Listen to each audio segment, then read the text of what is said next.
Bonjour et bienvenue sur TV Land, votre web télévision locale. Au sommaire du journal de ce lundi 2 février, vœux du Grand Dax, de Messanges et du Sivom. Découverte de la liste, les Landes en avant. Rugby, l'US Tyros rencontre Saint-Sulpice. C'est la dernière ligne droite pour les cérémonies des vœux. Dans cette édition, nous écouterons les vœux d'Elisabeth Bonjean, présidente du Grand Dax, de Jean-Pierre Dufaux, président du Sivom, et pour finir, d'Hervé Bouiry, maire de Messanges. Nous sommes réunis ici ce soir à Saint-Pandelon pour ces vœux de la communauté d'agglomération du Grand Dax à l'ensemble des forces vives de ce territoire, des vœux que je veux empreints de solennité par rapport aux événements dramatiques bien entendu qui se sont passés en ce début d'année, mais néanmoins des vœux et une année que je souhaite pleine d'optimisme, pleine d'audace, parce que nous avons de nombreux défis à relever. Les défis déjà de soutenir, de consolider nos valeurs républicaines, de les défendre, puisqu'on a bien vu qu'elles ont été mises à mal en début d'année, mais aussi les défis à relever autour du défi économique, autour du défi social, autour du défi environnemental. Donc beaucoup de pain sur la planche, mais beaucoup de volonté de construire une action collectivement. Et je crois que c'est ça qui est important et qui est important pour moi en tant que présidente de la communauté d'agglomération depuis le mois d'avril 2014, c'est de sentir autour de moi des élus motivés, des élus qui ont envie de co-construire, des élus qui ont envie de partager pour construire l'avenir de leur territoire. Et tout ça dans une période qui est une période difficile, complexe et une période de mutation, tant de par un contexte constitutionnel un peu flou que par un contexte financier précaire. Voilà, donc je souhaite à tout le monde une très bonne année pleine de bonheur, de douceur, de petits bonheurs du quotidien et de prospérité autant qu'on le peut. Nous sommes le 31 janvier, c'est la date limite et j'ai eu le plaisir en tant que président du Sivom et au nom du conseil syndical de présenter à tous nos partenaires et usagers les vœux du Sivom comme chaque année. Ces vœux, plus particulièrement cette année, ont été agrémentés par la présence de Stéphanie et d'Alex qui viennent du Cap Horn, comme chacun sait, qu'elles ont contourné avec leur paddle. C'est un exploit sportif et je les remercie de leur présence. Ça a été pour moi aussi l'occasion de présenter le déroulement de l'année 2014 et les perspectives 2015 avec deux très gros dossiers. Le dossier du désensablement du lac pour lequel je réunis un comité participatif dès lundi 2 février que j'installerai avec monsieur le préfet, une trentaine de personnes compétentes en la matière, et aussi le dossier de la fabrique à glace pour les pêcheurs qui va être une nouvelle fabrique à glace automatisée. Ce sont les principales idées que j'ai voulu développer. Écoutez, en cette période de vœux, je voudrais évidemment m'adresser aux Messangeaux et aussi aux habitants du canton, leur souhaiter tout le bonheur possible pour cette nouvelle année, qui a mal commencé, on le sait, avec les événements nationaux que nous avons vécus. Donc j'espère qu'on retrouvera un peu de sérénité, un peu de joie de vivre. Bon, la vie continue, on se bat avec nos moyens, malgré la crise, malgré ceci, malgré cela. Et on œuvre pour faire en sorte que la population continue à vivre qualitativement. On essaie de lutter beaucoup aussi pour que nos jeunes et moins jeunes d'ailleurs retrouvent du travail pour ceux qui n'en ont pas. Et pour faire en sorte que les personnes qui soient en besoin d'assistance l'aient aussi du mieux possible. Le tout pour que y ait une joie de vivre autour de nous et autour de ce beau petit village de Messanges. Petite information sur Messanges, un nouveau club photo a vu le jour.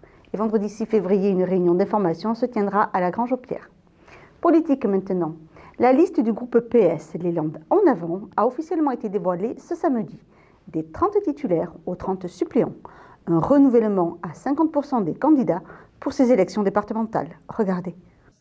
Rassemblés sous le slogan « Les Landes en avant », Tour à tour, les candidats titulaires et suppléants de chacun des 15 cantons se sont présentés à la presse, avec pour candidat à la présidence du Conseil général Henri Emmanuelli. On doit savoir qui sera le détenteur de l'exécutif. Parce que dire aux gens, écoutez, votez pour nous, votez pour X, votez pour Y, votez pour Z, et puis à l'arrivée, on mettra tout ça dans le panier et on verra ce qui en sort, je pense que ce n'est pas tout à fait normal. Le département du budget, aujourd'hui, c'est 450 millions d'euros. Les gens qui vont aller voter ont le droit de savoir qui gérera, qui préparera le budget, qui l'exécutera et surtout ce qu'il en fera. Il me semble que c'est le minimum démocratique. Henri Emmanuelli avoue avoir hésité à se représenter, mais face aux enjeux pour le département et les Landais, et face à la crainte de l'immobilisme, le président du Conseil général est candidat à sa propre succession. Moi, c'est une des raisons qui ont pesé lourd dans ma décision, c'est de voir les tentatives de repli qui existent C'est-à-dire, on ne fait plus rien, on reste immobile, on conteste tout ce qui peut bouger, on se recroqueville, quoi. Et je pense que c'est exactement ce qu'il ne faut pas faire. Il ne faut pas se recroqueviller sur soi. Il faut au contraire regarder plus loin, aller de l'avant. Et bon, moi, ça fait quand même un moment que je tire la charrue. Donc que je puisse avoir de temps en temps une aspiration à une vie personnelle n'est pas, je pense, tout à fait anormal. Mais de notre côté, vu la situation, avec les projets en cours, je pense à des projets comme Atlantis Sud qui ne sont pas arrivés à terme, je pense à d'autres qui vont venir, ça me ferait de la peine de soit les voir s'étouffer, soit ne pas les voir apparaître. Je pense aussi que la bataille politique va être serrée et que si je peux apporter à la gauche un petit supplément, c'est mon devoir de le faire. Le PS souhaite conserver le département afin de poursuivre sa politique sociale et de miser en priorité sur l'économie et l'emploi. Et dans l'absolu, pour la majorité des gens, le problème numéro 1, c'est le chômage. Il y en a deux, c'est le chômage et le pouvoir d'achat. En général, c'est lié, pas toujours. Il y a aussi des gens qui ont un boulot et qui ont les poches vides. Hein.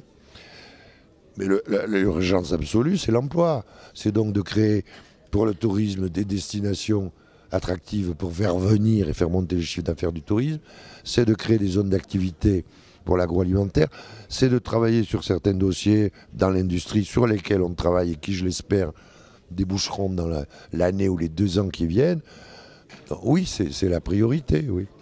Si le PS peut craindre que la politique nationale vienne troubler la donne au niveau local, Henri Emmanuelli compte sur la conscience départementale des Landais et reste confiant.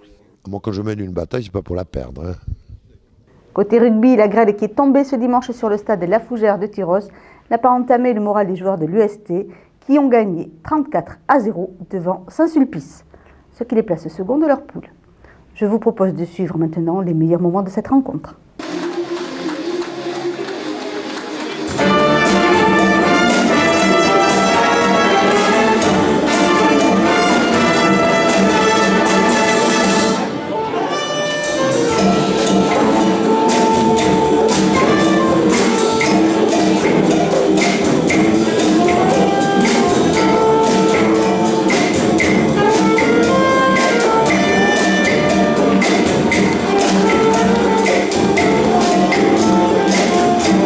Stéphane, je dirais un match habituel à la maison, des belles choses, des bonnes choses, des mauvaises, comme on a tous les dimanches l'habitude à la Fougère.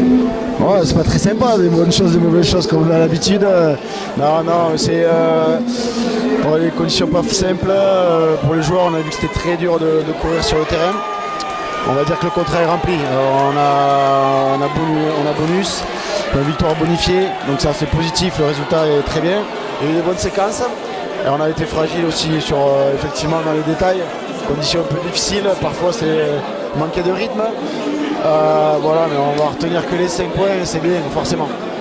Quand je dis des mauvaises choses, j'ai trouvé, vous voyez, attention parce qu'à chaque match je fais un commentaire technique maintenant, il va falloir s'y faire, un petit œil critique parce que la dernière passe, j'ai trouvé qu'à des moments ils auraient pu passer à leurs collègues et ils ont gardé la balle. C'est vraiment, après les conditions, tout ça, je suis entièrement d'accord. Mais c'est cette dernière passe sur plusieurs actions. Oui, bien sûr, on a eu, vous devez parler de 2 ou 3 franchissements nets où on doit finir en tout cas beaucoup mieux, ça c'est sûr. On en a fini certains. Voilà, et après on a aussi en début de match 2 ou 3 occasions à 5 mètres par nos avants où on échoue et on n'arrive pas à scorer. Donc effectivement on marque 34 points, il y a au moins 2 bons franchissements plus au moins une pénale touche.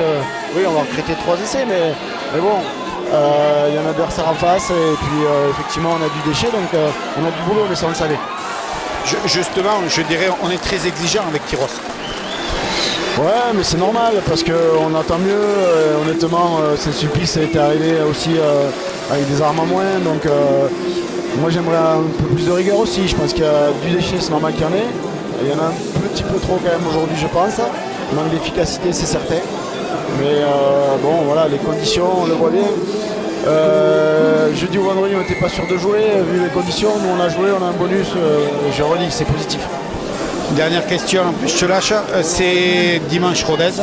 Rodez, je dirais à chaque fois qu'on fait un déplacement, après avoir fait un joli match, on se retrouve en difficulté. Comment cette semaine essayer de casser cette spirale? Ouais, c'est surtout, c'est pas tellement une spirale, c'est surtout de vraiment bien se comporter à l'extérieur contre une équipe qui joue encore la qualif, même si je viens d'apprendre qu'ils ont perdu aujourd'hui à Cognac. Donc ils vont avoir encore plus besoin d'une victoire.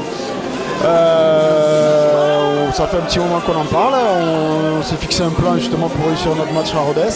Je ne vais pas le dévoiler ce soir, mais c'est sûr que c'est, je pense, le tournant de notre saison pour pouvoir se rapprocher de notre objectif. C'est dimanche prochain que ça va se jouer.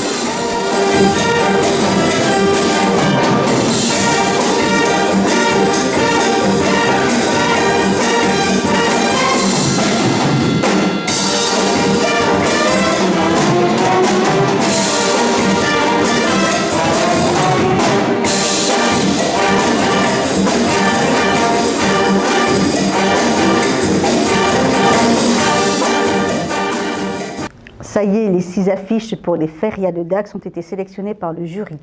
Et maintenant, c'est à vous de les départager. Vous pouvez voter aussi bien à l'Office du tourisme avec votre pièce d'identité ou par Internet sur le site feria.dax.fr du 2 au 27 février prochain. Vous êtes musicien, vous connaissez des musiciens. L'association Scène au Champ organise un tremplin pour artistes amateurs ou en voie de professionnalisation.